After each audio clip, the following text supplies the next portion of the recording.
Hello and welcome to the Election Corner on One Man Think Tank. Today I want to talk to you about the potential effects Trump's recently announced rally for right before the Georgia Senate runoff races will have. Now, before we can go into any effects it'll have, let's first talk about where things lie currently, the effect the Trump rally would have or had on the general election, or his rallies had on the general election, and then we'll combine them together for the full analysis. So, starting off, as you can see, numbers are down compared to where they have been previously. As you can see, there's been a big flat line on the runoff voting, but of course that's due to the holidays, with the increase flatlining at the 24th, 25th, 26th, and 27th. Most likely, most people will not be casting votes or counting ballots during these days, hence the sudden drop-off. However, the number that have voted so far, just over 2 million, is incredibly impressive. Or even more than that, 2.1 million. It's a record-setting for a runoff election. So, clearly this has gotten quite a bit of attention. To give you an idea, at the end of the day, just under 5 million people voted in the general election. So we are almost halfway to how many people vote in the general. Normally, we're used to seeing massive drop-offs.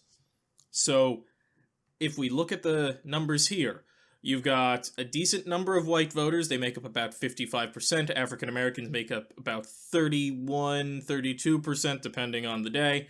And Hispanics and Asians both make up about 2 to 2.5%, plus some unknown others.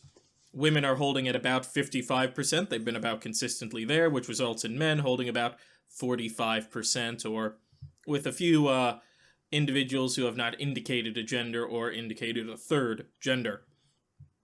And the age breakdown is starting to even out. We're starting to see growth in the younger age demographics, as the older ones hold.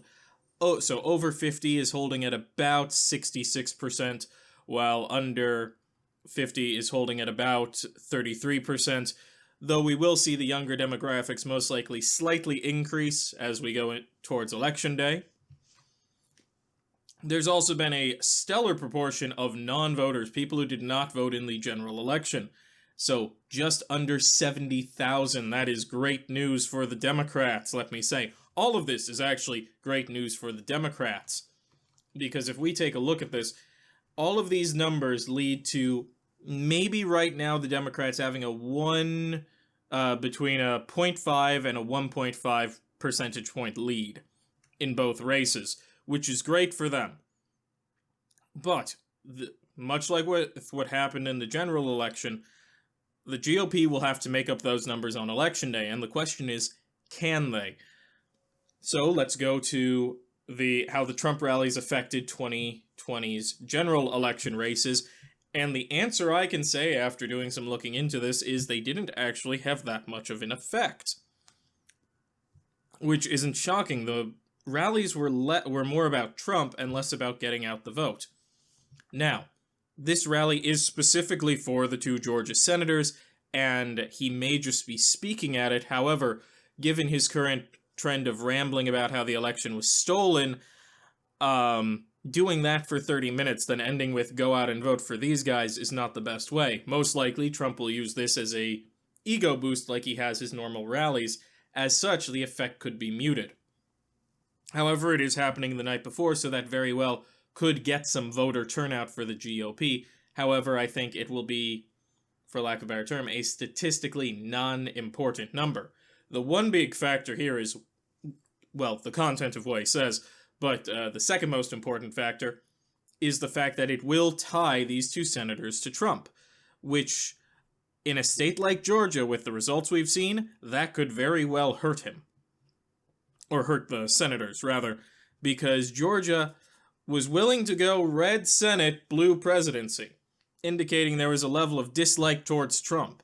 Now, seeing this happening again, that could very well motivate some same-day voters who were willing to go, well, I'm not for Trump, but you know what, I'm willing to do the balance of power thing, instead turning around and going, well, if they're the same as Trump, I may not show up, or I may just vote for the Democrat instead.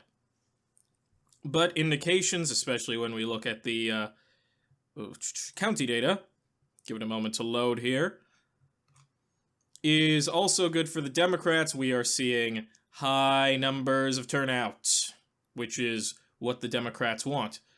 So, talked about how the rallies had an effect. I dived a little bit into how that's going to affect these turnout numbers.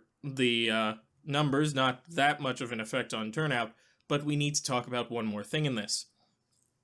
The content of what Trump says, because there are three ways, generally, he could go about this. One is... four ways, actually. One is not talk about the election and just ramble. That's the least likely scenario I'm seeing right now. The second least likely scenario is he goes there and does a big puff piece for the Republicans. Now, this is much better than him going there and just rambling, but he goes, does a big puff piece, says, these guys are great, I'm great, the GOP is great, go out and vote for them. Given his current trend and how he's been acting in public settings, I'm guessing this is not as likely as the GOP would like it to be. In that scenario, where so a rambling scenario is status quo. If he goes out and says the GOP is great, the GOP will see an increase in numbers. However, it will also exacerbate the Trump effect of causing suburbanites to feel a little bit more nauseous about voting for him. The next most likely scenario is he goes out and he does the exact opposite of what the GOP wants, especially given the fact he's been so vengeful against them recently, and goes, you know what? The election's rigged. This is all a lie. We should hang the governor. I don't think they should hang the governor, YouTube. I am saying he might say that. And it's all rigged. It's all terrible. And you shouldn't go out and vote. You should stay home. And he goes completely off script. In that scenario, you are dampening Republican turnout, but also encouraging Democrats to view the GOP as good, or not Democrats, suburbanites, a key swing vote here, to view them as good because Trump dislikes them. It's a very much the enemy of my enemy scenario for a lot of these guys. And lastly, and I think the most likely scenario, which I touched on before, Trump goes, spends most of the time ranting about how the election was stolen, and then ends on a note of, you know what, go out and vote. This contradictory message will not be lost on his supporters. However, it will not do much for him because most of what people will hear will be the mass broadcasting of the election was stolen, which could result in a new wave of, for lack of a better term, disempowerment amongst Republican voters. So, will the Trump rally have a big effect? Probably not. Could it swing the election? If it comes down to a couple thousand votes, like I think it will, it could very well, depending on what Trump says. So, with all that being said, if you like the video, drop a like and a comment down below. If you want to hear more from me, click the subscribe button and notification bell. If you want to hear more from me outside of YouTube, I have a Twitter, at OneManThinkTan1, the Roman numeral, link in the description below. And as always, and most importantly, have a wonderful day.